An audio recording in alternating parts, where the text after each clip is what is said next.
SLT Mobitel Home Broadband සමගින් non-stop ගමනකට data බෝවන්. SLT Mobitel Home Broadband සමගින් non-stop ගමනකට data බෝවන්. දසනකාන්තී චූර්ණය සහිත lever ආයුෂ් දන්තාලේපය දත්වල ඇති ප්‍රශ්න 10ක් වළකයි.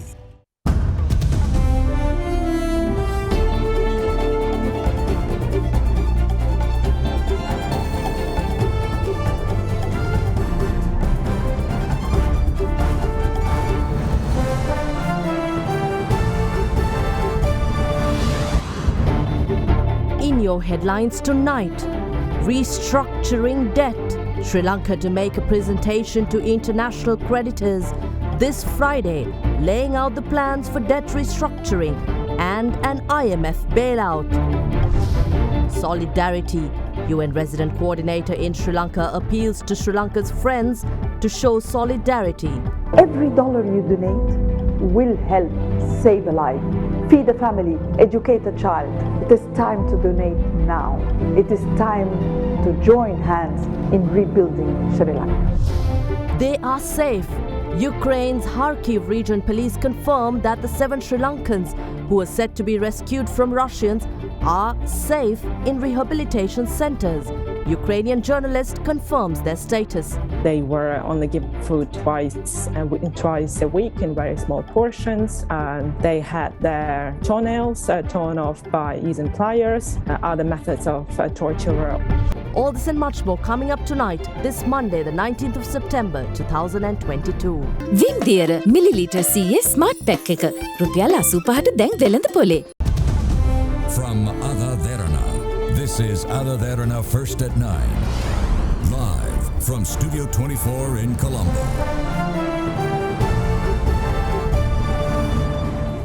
A warm welcome joining you tonight on First at 9, AdaDerana English News. I'm Indivari Amuatha. Sri Lanka is expected to make a presentation to international creditors this Friday, laying out the plans for a debt restructuring and an international monetary fund bailout.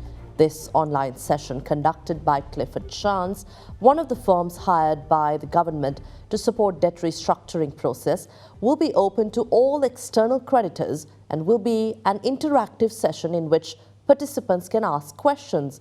Debt restructuring and creditor assurance is highlighted as a must-achieve objective by the International Monetary Fund for Sri Lanka to obtain the proposed $2.9 billion bailout. Sri Lanka is expected to make a presentation to international creditors on Friday, laying out the full extent of its economic troubles and plans for a debt restructuring and multi-billion-dollar International Monetary Fund bailout. Reuters reported that Sri Lanka's Ministry of Finance said in a statement via legal firm Clifford Chance that an online call on Friday will be open to all its external creditors and will be an interactive session in which participants can ask questions. The session is expected to begin at 5:30 p.m. Sri Lanka time. The platform for the creditors to register for the online session is available at the official website of Clifford Chance, www.cliffordchance.com, where the participants should provide all their names and contact details in order to receive dial-in details. The International Monetary Fund maintains that ensuring debt sustainability and creditor assurance is a must for Sri Lankans to obtain its bailout package. As per the debt sustainability analysis conducted by the IMF on Sri Lanka's public debt, using the figures as at the end of 2021, they said Sri Lanka's debt has reached unsustainable levels. As at the end of 2021, the total foreign currency debt stood at $47.3 billion, amounting to around 47% of total debt. Local currency debt amounted to $53.6 billion. As per the update to creditors issued by the Ministry of Finance, Economic Stabilization and National Policies, the government is planning to secure financial assurances from creditors during the period between September and November. Further, ensuring compliance with the lending into arrears policy of IMF, meaning that the IMF may provide financing despite sovereign arrears to external private creditors under certain conditions, confirming contribution from other international financing institutes for the financing of the program, obtaining the IMF board approval on the bailout package, and delivery of prior actions are also expected to be achieved during this period. Sri Lanka ranked 4th on the world food inflation rankings behind Zimbabwe, Lebanon and Venezuela, according to the World Bank's Food Security Update published on the 12th of September 2022. The update also forecasts that 205.1 million people worldwide will be in food crisis or worse in 45 of the 53 countries and territories, with data for 2021 and 2022. The World Bank recently published its food security update, which ranked Sri Lanka 4th based on year-on-year nominal food inflation. Sri Lanka ranked 4th with a nominal food inflation of 91%, behind Zimbabwe's 353%, Lebanon's 240%, and Venezuela's 131%. Sri Lanka ranked 3rd on the real food inflation ranking with a 30% real year-on-year food inflation rate, behind Lebanon's 72% and Zimbabwe's 68%. Projecting a decrease in production of rice in 2022, the report went on to highlight that the reduced harvest prospects for India and a few other countries, including Bangladesh and Sri Lanka, outweighed slight upward revisions for Brazil and a few West African countries, although average international rice prices changed little month to month, with mixed movements in major exporters. Furthermore, the World Bank highlights that India has banned the export of broken rice and imposed a 20% duty on exports of paddy, brown and white rice, that is neither basmati nor parboiled rice. The US Department of Agriculture analyzed the implications of these trade restrictions on the global rice trade in its September 2022 report, and reported that India accounted for approximately 41% of total global exports of rice in 2021 and is a larger exporter than the next four exporters, Pakistan, Thailand, the United States and Vietnam combined. Accordingly, USDA has indicated that the rice trade is likely to contract because of the ban on Indian exports of broken rice. The report also cited the United Nations Office for Coordination of Humanitarian Affairs Global Report on Food Crises, which forecast that up to 205.1 million people in 45 countries are in crisis or worse, as per the OCHA's official classifications. Intensifying or protracted conflicts in 18 of the 45 countries, the lingering impacts of COVID and the economic shocks that followed, along with the devastating weather conditions, were listed as the main causes behind this alarmingly high number of people facing food insecurity, the highest in the report's history.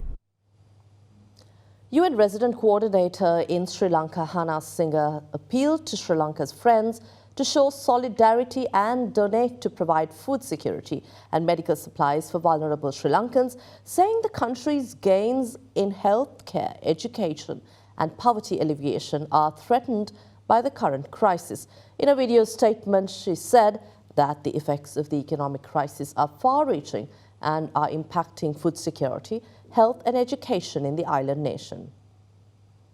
The Office of the United Nations Development Fund in Sri Lanka recently launched a crowdfunding facility named Rebuild Sri Lanka for global citizens to contribute to alleviate the impacts of the crisis in Sri Lanka.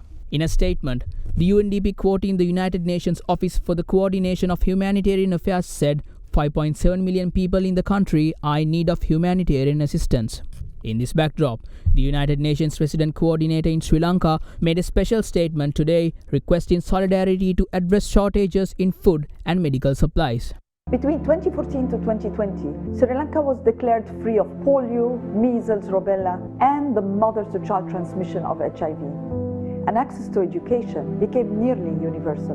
But today, Sri Lanka is hurting, hit by the worst economic crisis since its independence, and these gains are threatened. The effects of the crisis are far-reaching, impacting food security, health, and education. It is time for friends of Sri Lanka to step up now. We need your help to provide food security and medicines for Sri Lanka's most vulnerable population and an education opportunity for every child. Every dollar you donate will help save a life, feed a family, educate a child. It is time to donate now. It is time to join hands in rebuilding Sri Lanka. Further, Hannah Singer Hamdi said the UN has mobilized nearly $50 million in response to Sri Lanka's crisis and reached 1 million people with humanitarian assistance in the areas of food security, agriculture, nutrition, water, protection, education and health. She also went on to say that it is imperative that international organizations combine expertise and resources to help Sri Lanka navigate its economic crisis, adding that she will join the Asian Development Bank, Food Agriculture Organization and World Food Programme and others on Friday to discuss how together they can mitigate food insecurity and ensure no one is left behind. Well, we have an update on the Sri Lankans who were rescued in Ukraine. Details after this break.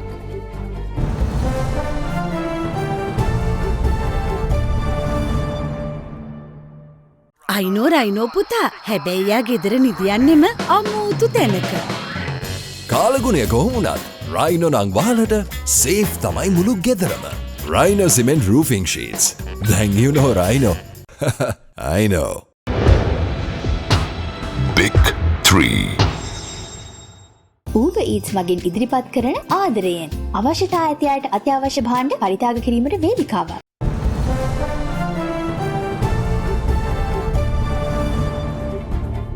Welcome back. Minister of Foreign Affairs Ali Sabri will deliver the Sri Lanka statement at the 77th session of the United Nations General Assembly in New York this week.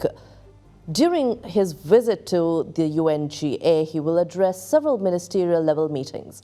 The Sri Lankan Foreign Minister will also hold bilateral discussions with the foreign ministers of UN member states on the sidelines of the Assembly.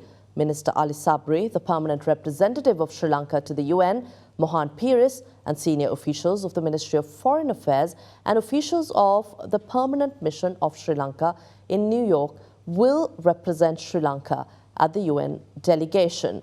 The high-level segment of the session will be held from the 20th to the 26th of September.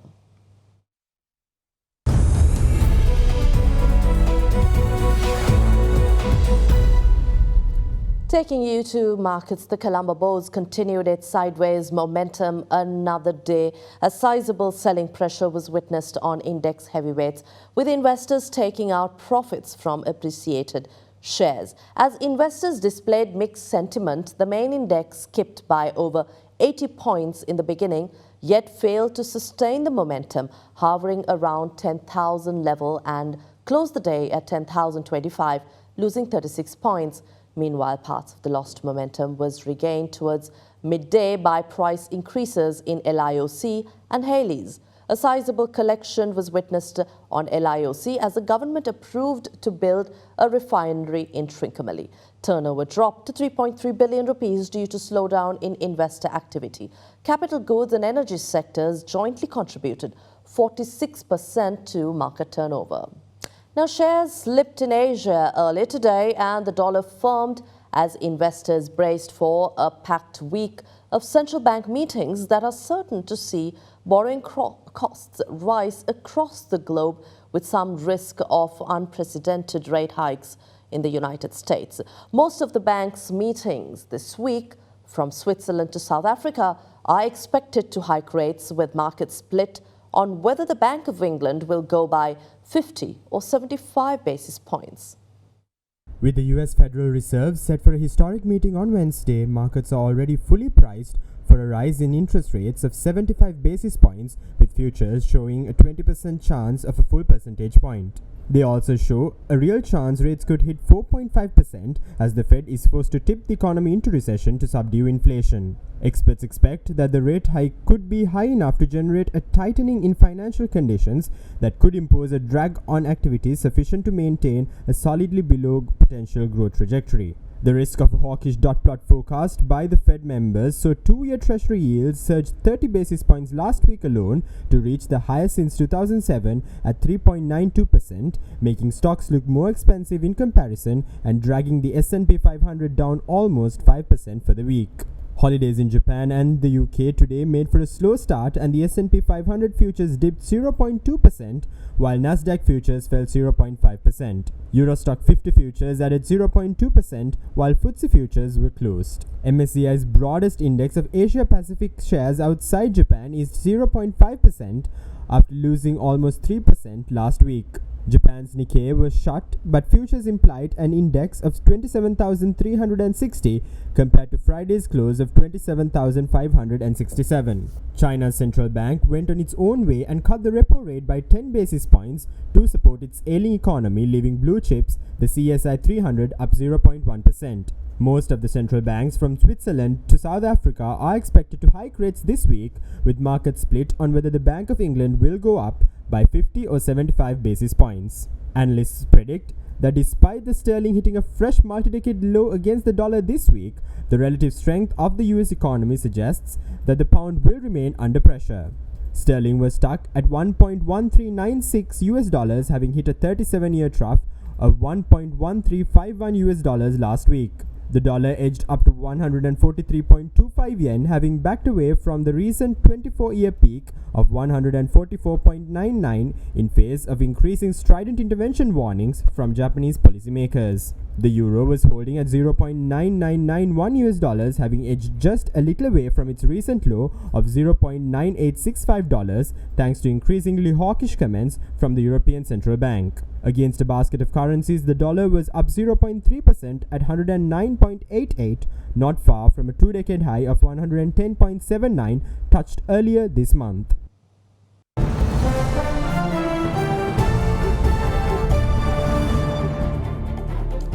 Ukraine's Kharkiv region police confirmed that the 7 Sri Lankans who were said to be rescued from Russians are currently in Ukrainian rehabilitation centers. Kharkiv region police also state that the Sri Lankans are provided with medical care and all necessities for proper accommodation are ensured. Speaking to AdaDerana English News, Ukrainian journalist based in the UK, Maria Romanenko, who was followed up on the Sri Lankans with the Kharkiv police, said they were brutally tortured during the period under detention. Meanwhile, speaking on the 7 Sri Lankans in question, State Minister of Foreign Affairs Taraka Balasurya said it is found that they had travelled to Europe illegally and that the information so far suggests that they're not willing to return to the island. On Friday, Ukrainian President Volodymyr Zelensky announced that 7 Sri Lankan citizens who had been held captive by the Russian soldiers since March were rescued in the liberated territories of Kharkiv region.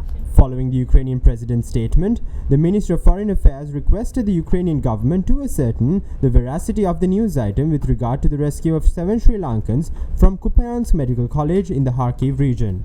They also requested to provide more information on this as a matter of priority, given the need to ensure the welfare of Sri Lankan nationals in Ukraine.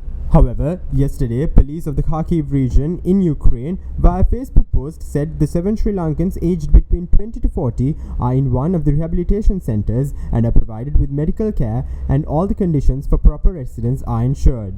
According to the Kharkiv police, some of them had arrived in Ukraine for studies and others for employment. The matter of 7 Sri Lankans was also highlighted by a Ukrainian journalist based in the UK in her Twitter account. Speaking to AdaDerana English News, journalist Maria Romanenko told us what she got to know about the Sri Lankans from the police of the Kharkiv region. They were living together in the same house, as far as I understand, and when the all-out invasion broke out, they got scared and they stayed in the house, and then they decided to walk to Kharkiv, which is under Ukraine's control. And the first Russian checkpoint that they reached, the Russians kidnapped them, blindfolded them, took them in an unknown direction at that time, which turned out to be Vovchansk, which is another town in the Kharkiv region near Kupiansk. And they were held there for a couple of weeks until September, for a few weeks until September the 10th, when the town was liberated. When it was safe to get out, they decided to try and walk to Kharkiv again, this time successfully because it was all liberated. And they reached a hotel on their way, and the security guard in the hotel saw them, he helped them, and he called the police, and that's how they ended up in the police department. And the police looked after them. They made sure that they were able to call their relatives via video calls and make sure that they can tell them that they're fine now, and they are still in a rehabilitation center and being looked after, being given medical help, something they've not received at all with the Russians, who treated them horribly. From what we know from the Sri Lankans themselves, from the police, they were tortured. They were only given food twice a week in very small portions. They had their toenails torn off by using pliers. Other methods of torture were also used, such as they were slammed between the door frame and the door, and slammed with the door and beaten with, and specifically in kidneys. One of the Sri Lankans specifically said that 40-year-old old man said that the Russians were drunk all the time and they made them clean up after them and demanded money as well instead of paying them for the work. There is a investigation started by Ukraine into this to check on all the marks of torture and those sort of things. But I'm sure repatriation is being probably discussed as well if that's what the 7 Sri Lankans want. Meanwhile, State Minister of Foreign Affairs Tharaka Balasuriya offered an explanation on the 7 Sri Lankans in question. මේ 7 දෙනා උතුරු නැගෙනහිර ප්‍රදේශවල කට්ටියක් ඒ කට්ටිය නීති විරෝධී මාර්ගයෙන් යුරෝපයට සංක්‍රමණය කරන්න උත්සාහයක් දරලා තිබෙනවා. ඒ යුක්‍රේනයේ තත්ත්වය අපි මොනිටර් කරා. ලාංකිකයන් 89 දෙනෙක් හිටියා පිටත් වෙන්න ඕනේ කියන ලාංකිකයන්ට ඒ කට්ටියව රටින් ඉවත් කරගන්න පුළුවන් වුණා. මේ 7 දෙනා අපිට ඒ වාර්තා වෙලා තිබුණේ නැත්තේ මේ කට්ටිය නීති විරෝධී මාර්ගයෙන් ඒ යුරෝපයේ බලා ගමන් කරපු නිසා. දැනට තිබෙන වාර්තා වලින් කියන්නේ කට්ටියට එන්න කැමැත්තක් දක්වන්නේ නැහැ. ඒකත් අපිට රජයක් හැටියට ගිහිල්ලා ඒ කට්ටිය බලෙන් ඉවත් කරගන්න අපිට හැකියාවක් නැහැ.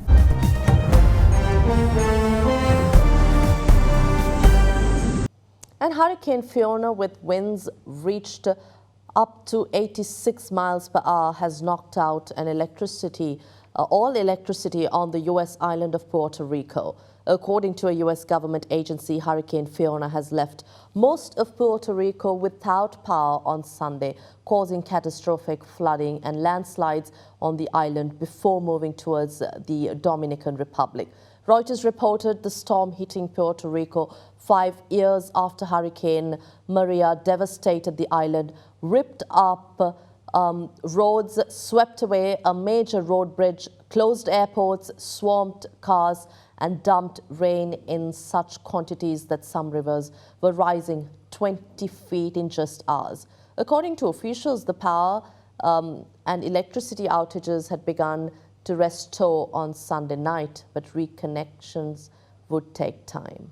And now, with the debt crisis already crippling its economy, Pakistan is also facing one of the worst climate catastrophes in its history. The floods have already killed nearly 1,500 people and further affected roughly 33 million. Homes, roads, railways, crops, livestock and livelihood have been washed away in the extreme weather, adding to the economic woes of the country. Pakistan was already suffering from a balance of payment crisis, a debt crisis and soaring inflation when it was hit with catastrophic rains due to climate change, which led to floods around the country. These floods have killed nearly 1,500 people.